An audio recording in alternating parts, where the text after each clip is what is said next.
Bonjour. Euh,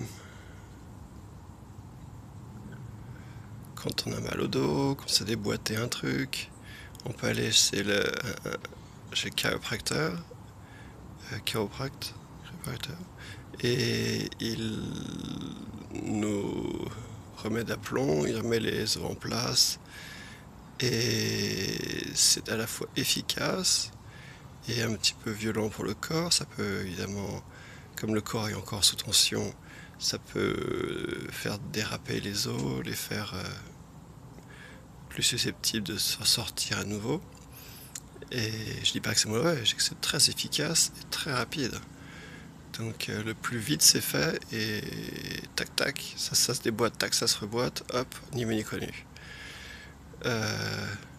Et c'est aussi une autre méthode qui est, on s'est déboîté quelque chose, du coup les muscles compensent, et il existe donc maintenant une grande tension musculaire dans le dos, dans les jambes, dans le cou, partout où il y a des os et des muscles.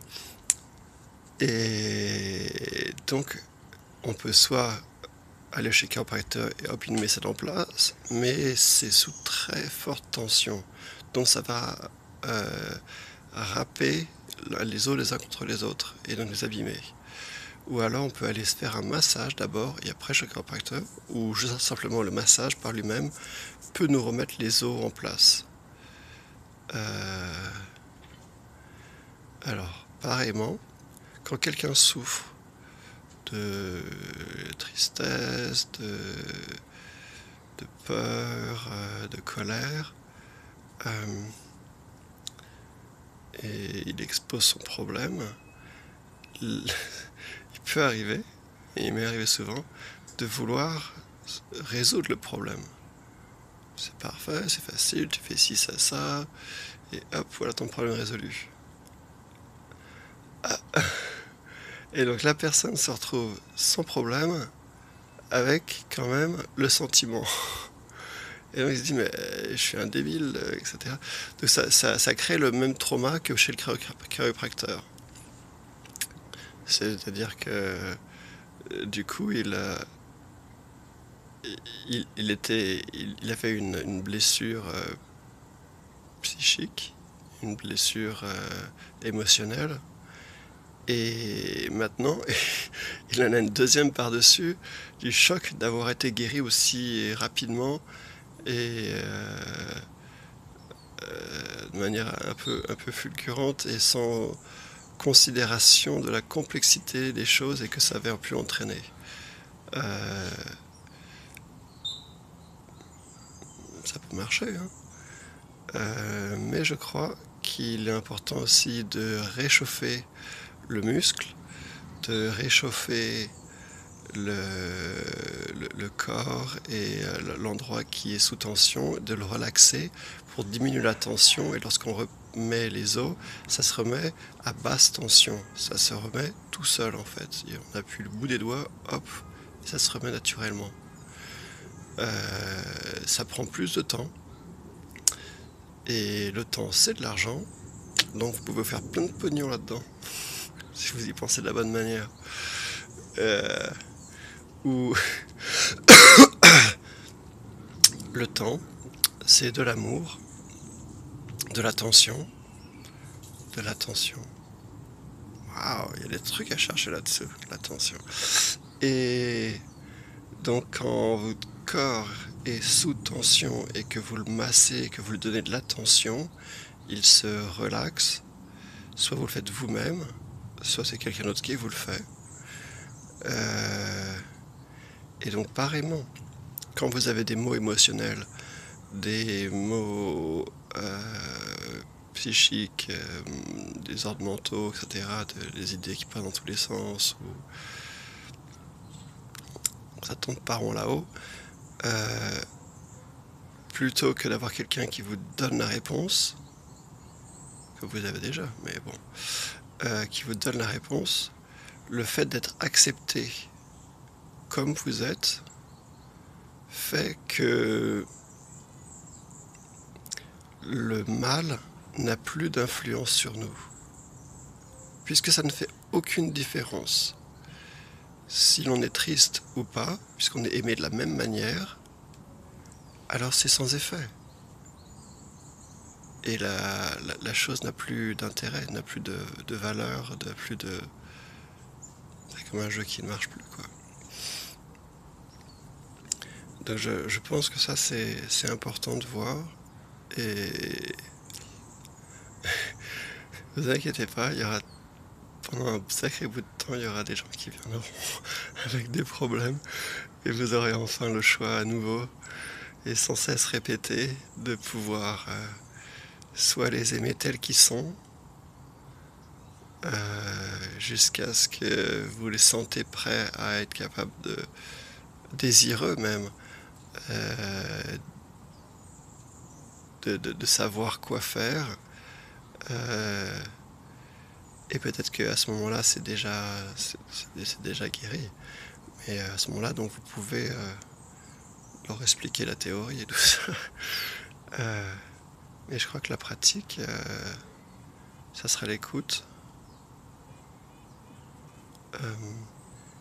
qui se pratique vraiment sur soi-même en fait. Je réagis aux autres de la même manière que je réagis à moi-même. C'est-à-dire quelqu'un qui est triste, je réagis pareil que moi-même je réagis à ma propre tristesse. Donc mon interaction avec la tristesse des autres va m'éclairer sur comment moi j'interagis avec ma propre tristesse. Si je veux partir, je veux me noyer dans l'alcool, je veux essayer de le réparer, mais la tristesse n'est pas une maladie. Elle n'a pas besoin d'être réparée. Ce n'est pas un ennemi. Sans ennemi, toutes les choses sont à considérer, à regarder, et notre regard, qui est la conscience, fait fondre les choses. Là, notre regard, c'est le temps. C'est ça qui fait bouger les choses. C'est notre conscience.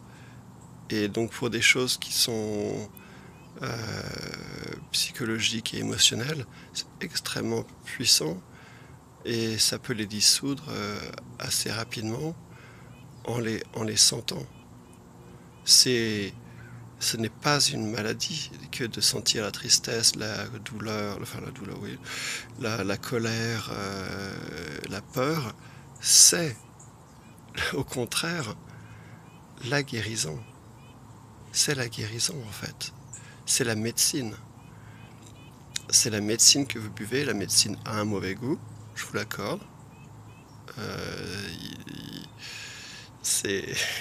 Il faut en manger un sacré bout pour apprécier. Voilà. Et oui, je crois que la peur et tout ça, ce sont en fait les médicaments que notre corps et cœur produit pour redevenir un statu quo, un statut où tout est égal. Que l'on ait fait cette chose-là ou cette autre chose-là, on se sent bien vis-à-vis de nous-mêmes. On pense bien de bonnes choses vis-à-vis de nous-mêmes. Si on pense de mauvaises choses, on a des mauvais esprits. On a des mauvaises pensées qui nous donnent des mauvais sentiments. Mauvais en cela qu'on ne les apprécie pas.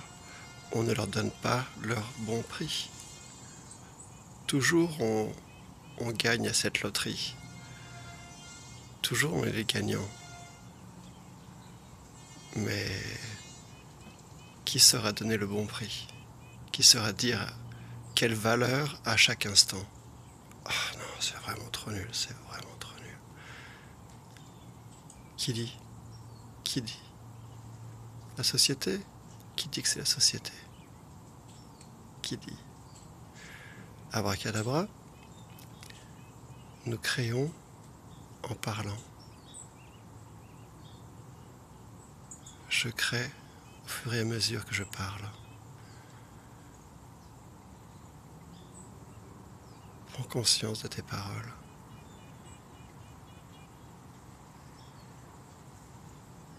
Je te souhaite le meilleur du monde.